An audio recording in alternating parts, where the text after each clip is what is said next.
السلام علیکم ورحمۃ اللہ وبرکاتہ. اکثر ملګری د شیخ محمد ادریس صاحب باره کې تپوس کوي چې دا واقع شهید شوی دی او کنه دا خبر دروغ.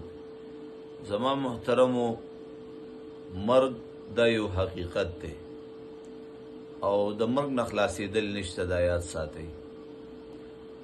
څوک په عام مرګونو ور روان دي او څوک په شهادتونو ور روان دي. د شهادت مرګ دا د عزت مرګ وي. ګل خو د ګلاب وي، دا نور اسی ګلونه دي. مرګ خو د شهید وي، دا نور اسی مرګونه دي. او بیا وایي سړی هغه سړی دی چې په کردار شي سړی، اسی په تن باندې بې سکړي چې چنار شي سړی، او چې د دین په شمه سر نه شیندي وایي د دینه ښه ده چې مردار شي سړی. زما محترمو، الحمدلله زینت المحدثین شیخ محمد ادریس صاحب چې کوم د الله د دین خدمت وکړو، نو یقینا هغې ځان دپاره میټر چالو پرېښو او دا خبر رښتیا دی چې شیخ صاحب شهید شوی. څومره شاګردان او بیا بچو تیم دین وښودو، د کور زنانو تیم دین وښودو، پوره دنیا ته دین وښودو. ښایسته ښکلې نیکې خبرې ټولې دنیا ته پرېښوستې او د دنیا نه لاړو.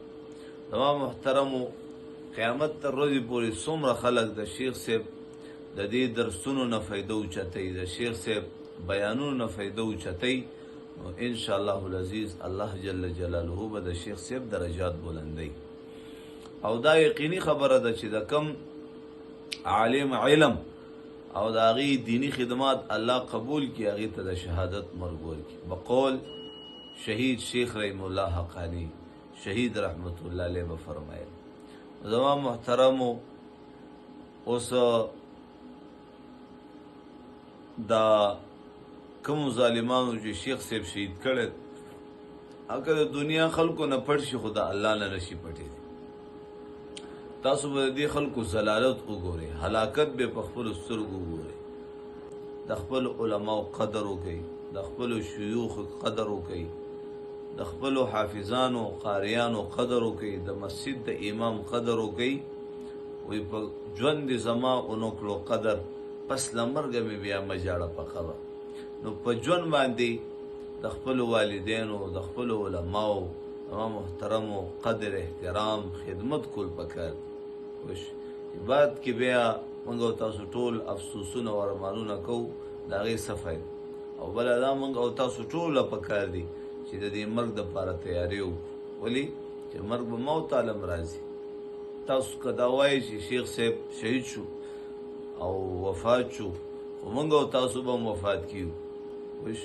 که شیخ صاحب ټارګیټ و، نو دا یاد ساتئ، هغه عمر بن عبدالعزیز رحمت الله علیه له چا زهر ورکړي، نو ټول خلک ګیر چاپېره ناست چې یاره عمر بن عبدالعزیز رحمت الله علیه به اوس وفات کېږي.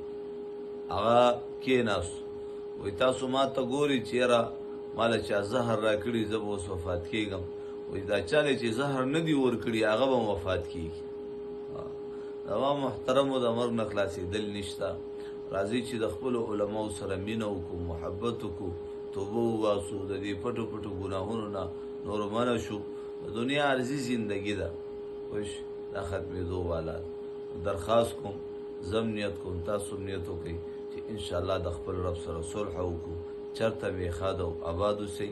خصوصا شیخ صاحب دپاره او د هغې رشته دارو دپاره خصوصي دعاګانې وکړئ چې الله پاک دا شیخ صاحب کوم شاګردان دي او کمې مقتدیان دي، مریدان دي او کم رشته داران دي، پاسماندگان دي چې هغې له الله صبر جمیل ورکړي.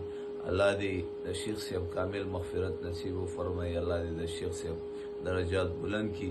او څومره مسلمانان وفات شوي دي، الله دې د ټولو کامل مغفرت نصیب کړي او الله دې ژوندو ته خیر پېښ کړي. وصلی الله تعالی